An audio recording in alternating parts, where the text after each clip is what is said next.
Hello mga kaguro! Ako po si Teacher Don. I'm a teacher and education content creator and welcome to the second episode of the Learning Mindset. Sobrang nakakatuwa at nakakataba ng puso ang suportang inyong pinakita sa first episode natin. Yay!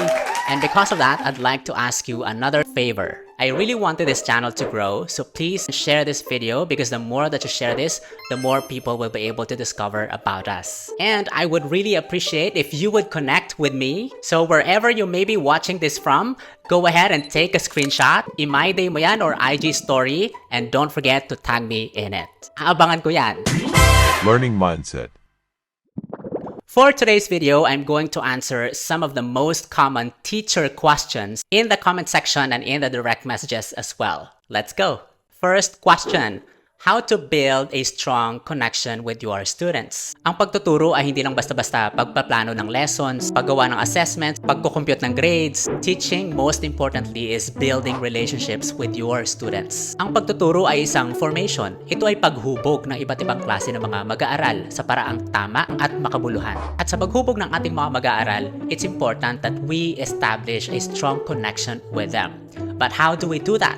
Number 1. Develop your empathetic listening skills. Ibig sabihin, pay attention to your students when they are talking to you. Mapa-recitation man yan sa loob ng classroom or even at the hallways. Do your best to pay attention and listen. Utilize your non-verbals such as nodding, smiling, eye contact. Show them that you're engaged with them. Di ba kapag meron tayong kakwentuhan, ang sarap-sarap magkwento. Tuloy-tuloy ang kwento natin kapag alam natin na nakikinig yung kausap natin. Ganon din sa mga students natin. So that's the first. Develop your empathetic listening skills.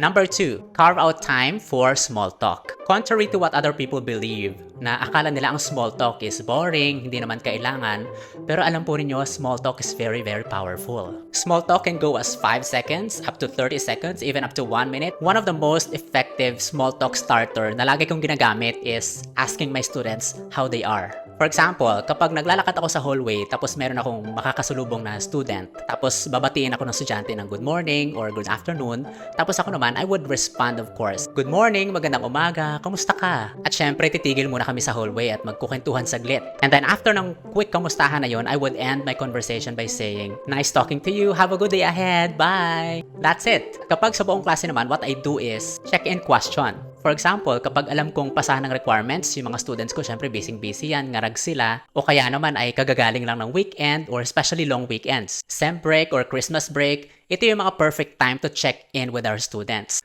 For example, on a scale of 1 to 5, how do you feel at the moment? O kaya naman, what did you do that made you feel great during the weekend? O kaya naman, what's the best thing that happened during your Christmas break? It makes our students feel that you are interested and that you also care about what's going on in their life outside school. And that's a really good way to establish a good connection with our students. Don't be scared to engage in a small talk. Ask them how they are. And number 3 is be genuine. It's okay to show vulnerability. Don't be scared to be personal but also appropriate. For example, in the middle of your discussion, you felt that your personal experience will add meaning and value to your lesson. Go ahead and share that personal story. Pero dapat ma-communicate mo siya na maayos na you will share your personal experience. Transition is the key. Pwede mong sabihin, in relation to our discussion, I'd like to share a personal experience. Para coherent pa rin ang discussion mo, hindi siya nagja-jump from one place to another. So these are the 3 things that you can do to build a strong connection with your students. Next question. How do you handle feedback both from students and co-teachers? I like this question because feedback is not something that everybody is open. Kahit mga teachers, marami sa atin ang nahihirapan tumanggap ng feedback. And I hope that by watching this video, you'd be able to see and realize the value of feedback. So how do we become more receptive or open to feedback? I have 5 points to discuss. And number 1 is, keep your composure. Relax ka lang. Tandaan na hindi mo kailangan maging defensive. Listen without being defensive. For example, sinabihan ka ng co-teacher mo na maingay ang klase mo, magulo sila. Kapag mga ganitong feedback, our initial response is to defend ourselves. Kaya marami sa atin ang ayaw ng feedback because we see feedback as a sign of incompetence, which is hindi dapat. We should see feedback as a sign of growth. Number 2, clarify the feedback. This means that you entertain the feedback and ask further questions. And the more that you ask questions, the more that you eliminate the possibility of misunderstanding. The more that you become objective in terms of receiving the feedback. Number 3, accept and take responsibility. Lagi nating tatandaan that there's always a teacher factor in everything that's happening in the classroom. Accepting and taking accountability of the feedback brings you back to how else can you improve your practice. Number 4, offer a solution or seek advice. Don't be scared to ask for advice or ask for recommendations. So kung sinabi ng co-teacher mo na maingay at magulo ang klase mo, invite your co-teacher for a suggestion. Pwede mong sabihin na, oo nga mami, so ano kaya ang pwede kong gawin ma'am? Sa ganitong paraan, mas nagiging magaan ang challenge dahil hindi na lang ikaw ang burden, dalawa na kayo ng co-teacher mo. This is one of the beautiful things about feedback. It builds relationship among teachers. Hindi yung binigyan ka ng feedback, you took it personally, tapos hindi mo na kinausap ang co-teacher mo. And number 5, express your gratitude. Say thank you. Remember that every feedback conversation must always end with gratitude. So that when you part ways, okay kayo ng co-teacher mo. Kasi marami nang nangyari na after ng feedback, hindi na nag-usap. Magkaaway na. So these are the 5 tips on how to become more receptive sa feedback. How do you bring real-world examples into your lessons? Wow, I like this question because I teach social responsibility to grade 10 students. So, ang mga examples ko ay palaging in touch with human experience. At meron akong 3 na pinagpipilian lang. Number 1 is current events. When I make use of current events, I look for a news article na ipapabasa ko sa mga students ko, or I look for a video clip of the newscast na ipapalabas ko sa klase. Number 2 is social issues. Social issues is different from current events. An example of current events is, Katniel, naghiwalay na. It's current events, but it's not a social issue. An example of a social issue is child labor, modern-day slavery, poverty, maleducation, etc. When I make use of social issues as real-world examples, I look for documentaries or published articles. And number 3, personal experience. So kung hindi ako gumagamit ng current events or social issues, personal experience ang ginagamit ko. Not necessarily my own personal experience, but the experiences of my students. So sila mismo ang maghahanap ng relevant na example based on their personal experiences. So this is how I bring real-world examples in my lessons. What are your favorite tools and websites for supplementing your teaching practices? Alright, so these are the tools that I use for creating presentations, learning management system, resources, and for parent communication. For creating presentations, I make use of Canva. Ang kagandahan nito is online. Ang downside nito is online.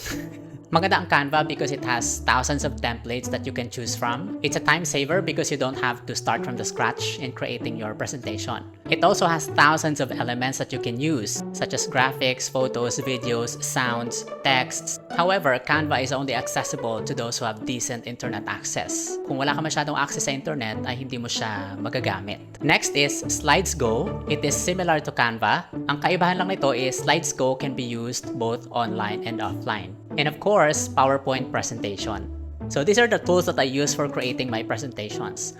For the learning management system, I make use of the Google Classroom, where I created virtual classrooms, and this is where I post my announcements, assignments, record attendance, and upload supplementary materials. Gamit na gamit ko ito nung nag-start ang pandemic. For resources naman, I make use of Edpuzzle for creating interactive videos from YouTube videos, Vimeo, and even TED Talks. Another is PBS Learning Media, also for interactive videos, lesson plans, worksheets from all subjects from pre-kinder to senior high school. For parent communication, I tried using Parent Square. In my previous school, this was my official communication platform for parents. At dito, I can communicate with parents in groups or one-on-one. Maganda rin gamitin ang Parent Square for your announcements sa parents, also if you have sign-ups or even surveys. So these are the tools that I use to supplement my teaching practice. What techniques do you use to keep students engaged in class? Number 1 is less teacher talk. When I have to discuss or talk for 15 minutes in class, hindi ko siya gagawing tuloy-tuloy. Ang ginagawa ko is pinuputol-putol ko siya. Kasi when I have to talk for 15 minutes sa tuloy-tuloy, aantukin yung mga estudyante ko, they would doze off. For example, I would discuss for the first 5 minutes, and then after 5 minutes, I have a question. Then I would ask my students to find a partner and then explain. Then after explaining with a partner, I ask them to go back to their seats and then I would ask one student to share in front of everybody, just for me to make sure that they've understood what we've discussed. And then I supplement. And then after that, I continue the discussion for another 5 minutes. And then after 5 minutes, another question. Then I ask my students once again to stand up and find a partner or share with a group. And then the same process. After that, they go back to their seats, then plenum discussion, then continue with another 5 minutes. I always keep these intervals so that there's equal talk time between me and my students. And my second technique is I get my students moving. So every time I would ask my students to explain the concept to a classmate, I would ask them to stand up all the time. So stand up, they would take 10 steps anywhere in the room and then find a partner or form a group. And then they would share and explain. So after sharing, they would go back to their seats. So in that way, I keep my students engaged and awake because they move all the time. That's what I do to keep my students engaged in class. I lessen my talk time with intervals and I keep them moving. What is your educational philosophy and how does it shape your teaching? Tulad ng lagi kong sinasabi, that the best way to learn is by having a learning mindset. Kaya ako sinasabi yon because that statement is inspired by John Dewey, kung saan sinabi niya, we do not learn from experience, we learn from reflecting on the experience. And this is how I was able to develop the concept of learning mindset. Learning mindset is actually reflecting on every experience by asking the else question. Like, what else can I learn from this? Or how else can I learn from this? Learning can be maximized from experience through these questions. For example, tinuturuan kang mag-edit ng video. Then after mo matuto mag-edit ng video, you're asked, what did you learn? And upon hearing the question, the tendency of the brain is to go for the obvious. So you may say, I have learned how to import a video, how to cut a video, how to trim the video, how to apply effects to the video, how to export the video, etc., etc. But when asked, what else can you learn from that experience? Your thoughts will not dwell on what is obvious. Instead, your thoughts will start making some connections until you'll be able to say, I learned the value of patience. I learned the value of creativity. I learned the value of hard work. And that's metacognition. And that's how learning mindset works. Next question. How do you involve parents in the education process of their children? Good question. I schedule a parent-teacher conference when it is necessary, and there I discuss some positive feedback about their child and also areas where support is needed and how can they help in the continuous formation of their child in terms of academics and behavior. Share tips for effective communication with parents. Alright, straight to the point. Don't ever let them contact you through your personal phone number or through your social media. It's for your sanity and security. Use a dedicated platform for parent communication. For example, you can make use of Blooms or Parent Square. Also, make it clear to your parents that you will only entertain two types of concerns: academic concerns and behavioral concerns. If it's about announcements, they have to wait for the official announcement of the school through the school's communication channels. Ito, very important. I learned this the hard way. Don't tell the parents how to parent their kids. At the end of the day, no matter what happens, sila pa rin ang magulang. We are not in a position para sabihan sila kung paano ba maging magulang. What is a controversy on education that you'd like to comment on? Naku, mukhang mapapahamak tayo dito. A disclaimer, this is just my personal take, my personal opinion. Kilala niyo naman siguro si Josh Mojica, di ba? The CEO of Kangkong Chips Original. So, napanood ko yung video niya wherein he got interviewed by another content creator. Doon sinabi niya na wala raw siya masyadong believe sa educational system ng bansa. Dahil sa lahat daw ng pinag-aralan niya ay wala raw siya masyadong nagamit. That interview got viral. Marami nag-bash sa kanya. After some time, naglabas ulit siya ng panibagong video wherein he explained na magkaiba raw yung wala masyadong nagamit sa walang nagamit. But the point is, in that interview, he already expressed a great distrust, discrediting the impact that education can bring into someone's life, diminishing its transformative power. So, sa success na na-achieve niya ngayon, I hope he stops denying the fact that he was able to get to where he is because of the formation that he received for many years at school. Because ang formation naman sa eskwelahan, hindi lang naman academic. It's also social, it's also emotional, mental, and even physical. Yun ang tinatawag nating holistic formation. Yung ultimo paglalaro mo tuwing recess, yung pakikipagkwentuhan mo sa classmate mo habang naglalakad papunta sa next period, that's part of the formation sa eskwelahan. Josh, if you're watching this, I hope you become an advocate for education. And that's it for today's episode. Sana ay may napulot kayong mga aral or mga tips. Let me know in the comment section or slide through my DM if you have questions that you'd like me to cover in the next episode. And if you think that this video has helped you or has blessed you, go ahead and share this to your fellow teachers. Once again, ako po si Teacher Don na nagsasabing, the best way to learn is by having a learning mindset. Learning mindset.